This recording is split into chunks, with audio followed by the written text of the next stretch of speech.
मरने के बाद जब आप नर्क में जाओगे तो आपके साथ वहाँ क्या क्या होता है यह इस फिल्म में पूरी तरह बताया जाता है। कहानी शुरू होती है एक फायर फाइटर आग बुझाने वाला आग बुझाते समय एक हादसे का शिकार हो जाता है। वह ऊंचाई से गिर पड़ता है। गिरते समय वह जिस छोटी लड़की को बचा रहा था उसे अपने सीने से चिपका कर रखता है। अजीब बात यह है कि उसे कोई चोट नहीं लगती। बची हुई लड़की अपने माता पिता के पास दौड़ जाती है। फायर फाइटर भी उठकर उनके पास जाता है और पूछता है कि सब ठीक तो है, लेकिन माता पिता सिर्फ अपनी की चिंता में लगे रहते हैं। वे फायर फाइटर की बात सुनते ही नहीं। तभी उसे पास से कोई आवाज सुनाई देती है। वह चारों तरफ देखता है। एक खतरनाक इमारत के नीचे उसे दो काले कपड़े पहने हुए लोग दिखते हैं। वह उन्हें जोर से चिल्लाकर कहता है कि जल्दी वहाँ से हट जाओ, लेकिन जब वह मुड़ता है तो चौंक जाता है। वहाँ जमीन पर उसका अपना शरीर पड़ा हुआ है। उसके साथी जो कुछ कर रहे हैं उससे साफ पता चलता है कि वह मर चुका है। तभी वे दो काले कपड़े वाले लोग उसके पास आते हैं और खुद को बताते हैं कि वे नर्क के दूत मैसेंजर हैं। वे कहते हैं कि यह आदमी वही खास व्यक्ति है जिसे वे ढूंढ रहे थे। इतने बहादुरी से अपनी जान गंवाने वाला आत्मा 422 साल बाद फिर मिला है। छोटी लड़की फायर फाइटर को दो अंगूठे दिखाकर तारीफ करती है। अब वे उसे नर्क ले जाने वाले हैं। फायर फाइटर यह मानने को तैयार नहीं है। वह कहता है कि अभी उसने अपनी माँ से ठीक से विदा भी नहीं ली, लेकिन अगले ही पल उसके पैर हवा में लटक जाते हैं। उसके पीछे एक बड़ा प्रकाश का चित्र दिखता है और उसे नर्क में खींच लिया जाता है। नर्क में चारों तरफ नई नई मरी हुई आत्माएं घूम रही हैं। यहाँ उसे 7 पापों 7 गुनाहों की जांच से गुजरना होगा। अगर वह सब में बेकसूर साबित होता है तो ही उसे नया जन्म मिल सकता है। लेकिन फायर फाइटर को नया जन्म नहीं चाहिए। वह सिर्फ घर जाकर अपनी माँ से मिलना चाहता है। 3 नर्क दूत इकट्ठे होते हैं। तीसरा दूत एक समझदार और गंभीर दिखने वाला आदमी है जो बाकी दोनों का बॉस है। तीनों फायर फाइटर को नर्क के दरवाजे के पास ले जाते हैं। दरवाजा खुलता है। सबसे ऊपर एक बड़ा कुर्सी दिखती है। छोटी लड़की खुशी से चिल्लाती है कि यह सच में बहुत न्यायप्रिय आत्मा है, लेकिन पहली मंजिल ही हत्या वाला नर्क है। नर्क में सजाएं छोटे गुनाह से शुरू होकर बड़े गुनाह तक होती है। मतलब हत्या फायर फाइटर का सबसे छोटा गुनाह माना जा रहा है। एक फायर फाइटर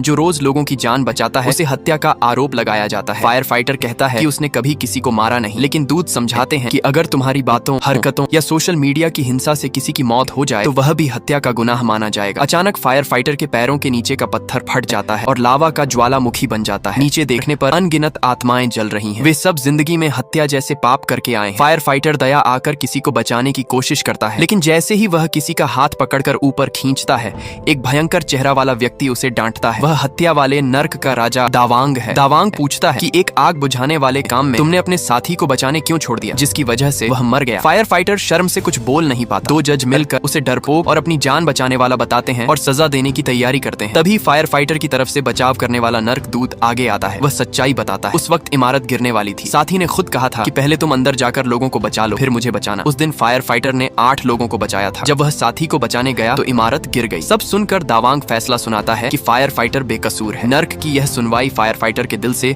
एक बड़ा बोझ हटा देती है। अच्छे लोग हमेशा खुद को कोसते रहते हैं कि उन्होंने और अच्छा नहीं किया। इसके बाद वे नाव से मिंग नदी पार करके अगली मंजिल पर जाते हैं। यह आलसीपन, सुस्ती वाला नर्क है। यहाँ समय और जिंदगी बर्बाद करने वालों की जांच होती है। इस नर्क का राजा चूजियांग फायर फाइटर पर मुकदमा चलाने से ही मना कर देता है, क्योंकि वह हमेशा मेहनत करता था। एक बिल्ली को बचाने के लिए भी अपनी जान जोखिम में डाल देता था। राजा बहुत प्रभावित होता है और कहता है कि वह अपने नर्क में फायर फाइटर की कांस्य प्रतिमा बनवाएगा। राजा के आदेश पर फायर फाइटर की नाव को आगे धकेल दिया जाता है। वह घूमकर देखता है तो एक डरावना दृश्य दिखता है। एक बहुत बड़े चक्के पर हजारों लोग भरे। वे लगातार भागते रहते हैं। अगर चक्का उन्हें दबा दे तो कुचल जाते हैं। आलसी लोग यहाँ हमेशा भागते रहते हैं। यह उनकी जिंदगी बर्बाद करने की सजा है। फायर फाइटर डर जाता है। 2 नर्क दूत कूदकर नाव पकड़ लेते हैं। वे राजा से फायर फाइटर की पूरी जिंदगी देखने की गुजारिश करते हैं। असल में वह कई नौकरियां करता था। आग बुझाने के बाद रात को बारबेक्यू शॉप में काम करता। छुट्टी के दिन स्नान घर में फर्श साफ करता। आधी रात को भी आराम नहीं करता। सब अपनी बीमार माँ और स्कूल पढ़ रहे छोटे भाई के लिए करता था। हर कमाई उन्हें भेज देता था। मरने तक उसने कभी आराम नहीं किया। यह सुनकर चूजियांग द्रवित हो जाता है